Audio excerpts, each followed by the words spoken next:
Custer and his 7th Cavalry, meanwhile, were farther to the south, still trying to catch some of those dog soldiers who were conducting so many raids. And they got on the trail of some of them, and it led them into western Oklahoma, into Indian Territory, and led them to a village along the Washita River. Now, the dog soldiers weren't in the village. They weren't from the village. They had passed through the village and continued going farther to the west. There were also a lot of other villages in the region along the upper Washita. This is where many of the tribes had gathered together for a winter encampment, including not far from this one village that Custer found. Just down the road, there was an Arapaho encampment led by Little Raven again. There was a Kiowa encampment not too far away that included the Kiowa leaders Kicking Bird, Lone Wolf, and Satanta, all of whom we'll be talking about more later. This particular village was led by none other than Black Kettle, who was the Cheyenne chief who 4 years before this had been attacked by John Chivington at Sand Creek and had barely managed to get out with his life, him and his wife. His wife's name was Medicine Woman. And if you'll recall, they then relocated to Indian Territory in Oklahoma, where they were told they would be safe, just like they'd been told they would be safe at Sand Creek.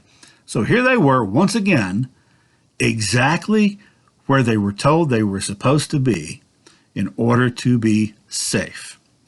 There were about 50 teepees, 50 lodges of Cheyenne families in this village, and there were a couple of lodges of Lakota and a couple of lodges of Arapaho. These were people who were just passing through and were visiting and stayed for a little while with the Cheyenne. There was also a Kiowa who was there with them. Well, Custer's men saw the village and decided to attack at dawn, and Custer divided his force into 4 parts to surround the village and come at it from every direction. Now, this is a tactic he would use again later, so remember that one. So here they come, galloping into this peaceful village of about 250 people total, at least half of whom were women and children.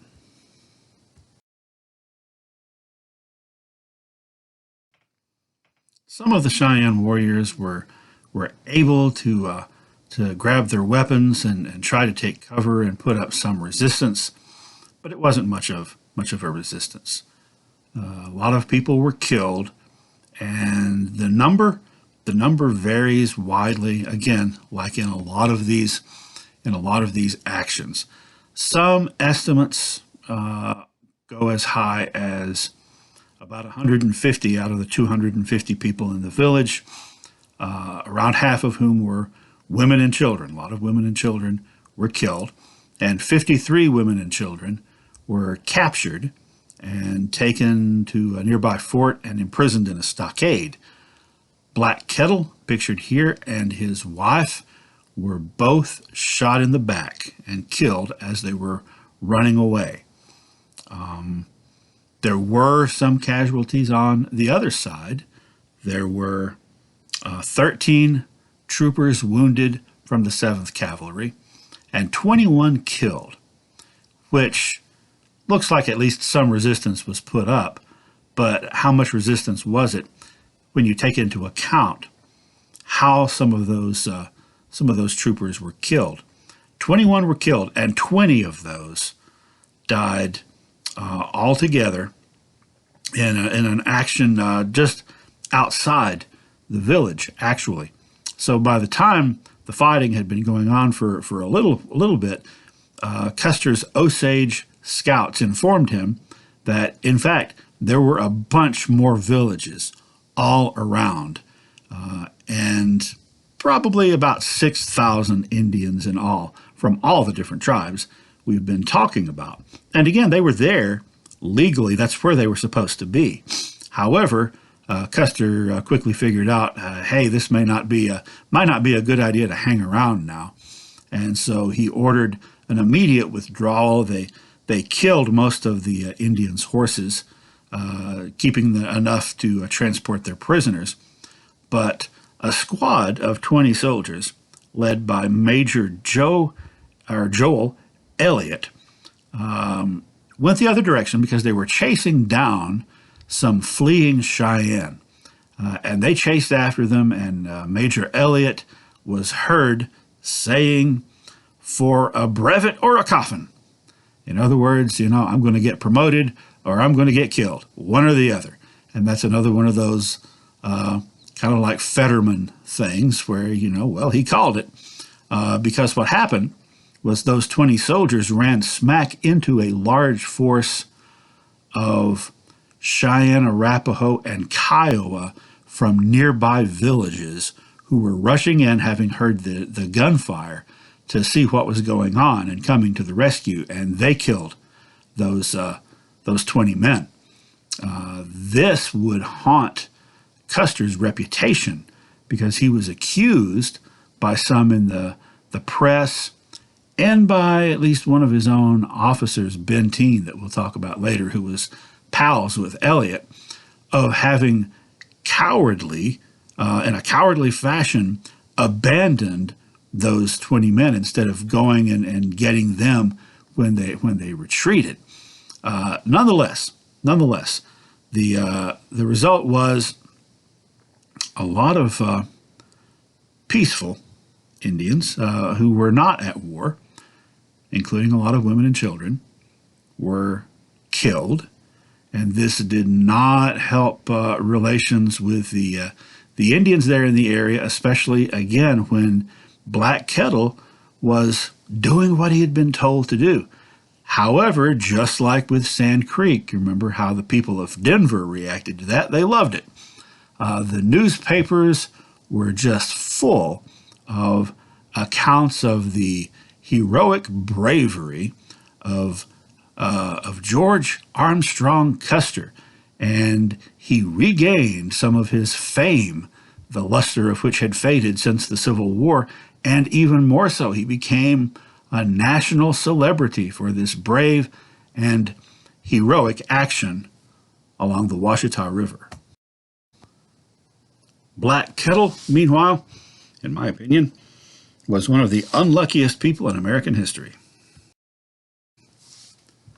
This incident, which took place in early winter under snowy conditions, is in fact the incident portrayed in the movie Little Big Man, the one where his village is massacred and his wife and child are killed. Now, at the time, and for a whole long time thereafter, this was referred to, and in some cases still is, as the Battle of the Washita. However, it's more accurately described as the Washita Massacre, and more historians are calling it that now. Also in November 1868, there was a presidential election, and the former commanding general of the Union Army, Republican Ulysses S. Grant, was elected and would take office in early 1869. He would be reelected in 1872. Now, this is not a U.S. history course, so we won't talk a whole lot about different presidential administrations. If you do know much about U.S. Grant, you'll know that he was a brilliant and incredible general, but he wasn't that great of a president. He wasn't that good at it, and his administration was just rife with scandal. Most of it not his immediate doing, but rather the fact that he was very unwise in who he put in charge and whom he trusted. But despite all that, when it comes to policies regarding American Indians, President Grant was one of, in fact, quite possibly, maybe even probably, the most pro-Indian president in the 19th century. He had a whole new approach, and his policy toward Indians was, as he put it, the peace policy. He believed that, quote, wars of extermination are demoralizing and wicked. He wanted to, wherever possible, be humane, and wherever possible, cut them some slack, as it were, which there hadn't been a whole lot of prior.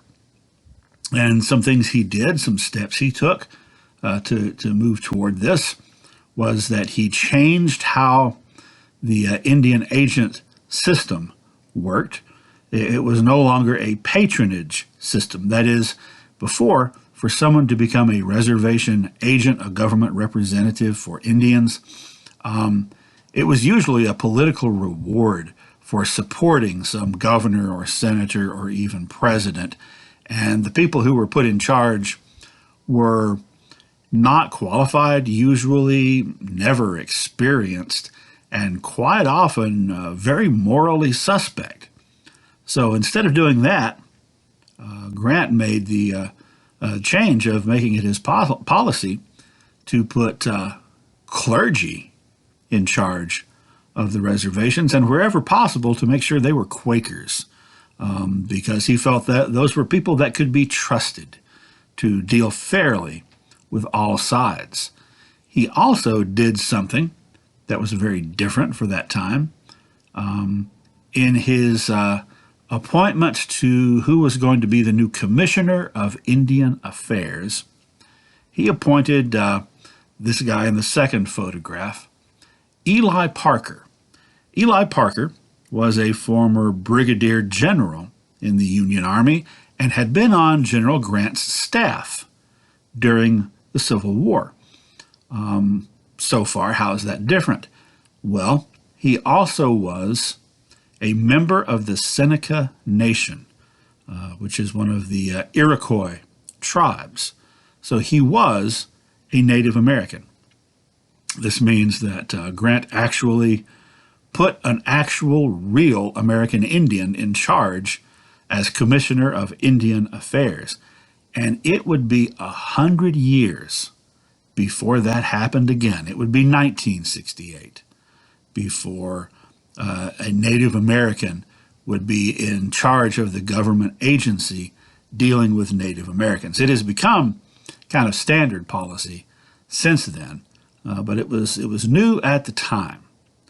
Now, Grant appointed his top general in the Civil War, William Tecumseh Sherman, to replace himself as being in command, overall command of the United States Army.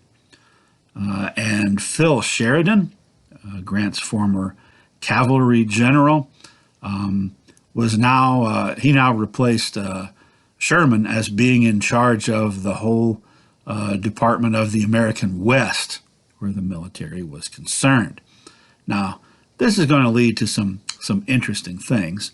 You've got Grant, who is really trying to institute approaches that are going to lead to peace and trying to be reasonable and humane with the Indians. And immediately that led to fewer types of things like the Washita massacre. But in charge of the military is William Tecumseh Sherman, who is best known for, during the Civil War, burning the South, engaging in total war, which is war specifically targeting civilians so as to completely and thoroughly demoralize and defeat the enemy. So those are two very different approaches. Now, Grant was behind that in the Civil War because he wanted to end that war. He and Sherman believing that would save more lives in the long run. But what this is going to translate into for the next 8 years is a president who wants to do the right thing, but when there is conflict, it's Sherman that's going to be in charge of deciding how to handle it. So I will leave it up to you to predict how that's going to work out.